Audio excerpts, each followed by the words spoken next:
बरेच वेळा मेंदूवडे बनवल्यानंतरही वडा तेलकट होतो, आकार व्यवस्थित पकडत नाही, असा जर प्रॉब्लेम तुमच्यासोबत पण होत असेल तर हा व्हिडिओ शेवटपर्यंत नक्की बघा. चला तर मग वडे बनवायला सुरुवात करूयात. तर सगळ्यात आधी इथे आपल्याला उडदाची डाळ 4 ते 5 तास भिजवत ठेवायची आहे. जर एखाद्या वेळेस घाई असेल आणि डाळ भिजवायला वेळ नसेल तर अशा वेळेस 2 ते 3 तास आपल्याला ही डाळ भिजवून घ्यायची आहे. तर डाळ भिजवताना त्यावेळेस कोमट पाण्याचा वापर करायचा, म्हणजे डाळ लवकर भिजल्या जाईल. तर इथे तुम्ही बघू शकता डाळ अगदी व्यवस्थित भिजली आहे. अगदी नखाने तोडून बघितलं तर ही डाळीचे तुकडे होत आहेत. तर अशाच प्रकारे इथे आपल्याला डाळ भिजवून घ्यायची आहे. आता आपण ही डाळ दळून घेऊयात. तर त्यासाठी एका मिक्सरच्या भांड्यामध्ये आपल्याला थोडी थोडी डाळ टाकायची आहे आणि व्यवस्थित अशी बारीक पाणी न टाकता आपल्याला ही डाळ दळून घ्यायची आहे. जर आवश्यकता असेल तर अगदी थोडंसं पाणी टाकायचं आणि मग दळून घ्यायचं. जास्त पाणी टाकायचं नाही, कारण जास्त पाणी टाकलं तर वडे आपले ऑइली होतात. तर हे बघा, पाणी न टाकता आपल्याला अशा प्रकारे बॅटर तयार करून घ्यायचं आहे. तर इथे तुम्ही बघू शकता चम्मचमध्ये बॅटर घेतल्यानंतर लगेचच ते खाली पडत नाही. तर इतपतच आपल्याला घट्ट दळून घ्यायचं आहे. हे बॅटर दळत असताना थोडंसं जाडसर असेल तरीही काही हरकत नाही, कारण आता आपण यामध्ये पाणी न टाकता दळतोय, म्हणून थोडेफार उडदाच्या डाळीचे कण असू शकतात. तर इथे सगळी डाळ दळून झाली आहे. आता हे बॅटर एका भांड्यामध्ये काढून घेऊयात. आपण यामध्ये वडे सॉफ्ट आणि स्पॉन्जी होण्यासाठी खायचा सोडा वगैरे टाकणार नाही आहोत, म्हणून आता या बॅटरला आपल्याला 7 ते 8 मिनिट एकाच डिरेक्शननी व्यवस्थित फेटून घ्यायचं आहे, जेणेकरून हे बॅटर हलकं होईल आणि आपले वडे सॉफ्ट आणि स्पॉन्जी होतील.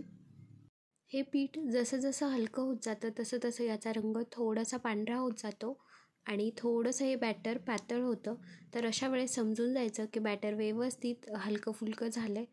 तर इथे एकदम फ्लफी आणि सॉफ्ट असं बॅटर रेडी आहे. आता आपण यामध्ये बाकीचे साहित्य टाकून घेऊयात. तर 1 चम्मच इथे मी मीठ टाकलं आहे. 1 चम्मच जिरे टाकूया आणि 3 ते 4 हिरव्या मिरच्या मी अशा प्रकारे बारीक कट करून घेतल्यात, ते पण आपल्याला यामध्ये टाकून घ्यायचं आहे. 1 ते 1.5 इंच किसलेलं आलं टाकूया आणि आता भरपूर अशी बारीक कट केलेली कोथिंबीर टाकून घ्यायचं आहे. सगळं साहित्य आता या पिठामध्ये आपल्याला व्यवस्थित मिक्स करून घ्यायचं आहे आणि लगेचच आता आपण याचे वडे बनवून घेऊयात. तर वडे बनवताना सगळ्यात आधी आपल्याला हाताला पाणी लावून घ्यायचं आहे आणि हाताला पाणी लावल्यानंतर हातामध्ये थोडंसं पीठ घेऊन त्याला अशा प्रकारे गोल करायचं आहे आणि अंगठ्याच्या साहाय्याने यामध्ये आपल्याला छिद्र पाडून घ्यायचं आहे.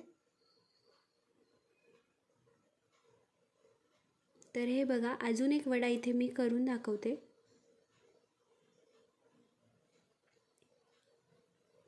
प्रत्येक वडा बनवताना हाताला पाणी आवर्जून लावायचं, त्यामुळे हे पीठ हाताला चिटकणार नाही आणि वडे व्यवस्थित होतील. आणि वडे तळण्यासाठी जेव्हा आपण तेलामध्ये हे वडे सोडू तर अलगदपणे हे वडे तेलामध्ये सुटल्या जातील.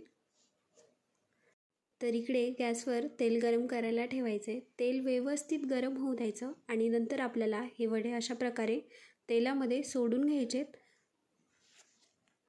वडे तेलामध्ये सोडत असताना इथे आपल्याला गॅसची फ्लेम मोठी ठेवायची आहे आणि तेलही छान असं गरम करून घ्यायचं आहे, जेणेकरून वड्यांना लगेच आकार पकडला जातो. वड्यांनी आकार पकडला की मग आपल्याला गॅसची फ्लेम थोडी कमी करून हे वडे छान असे गोल्डन रंगावर तळून घ्यायचेत. तर इथे मी अशाच प्रकारे सगळे वडे तळून घेते.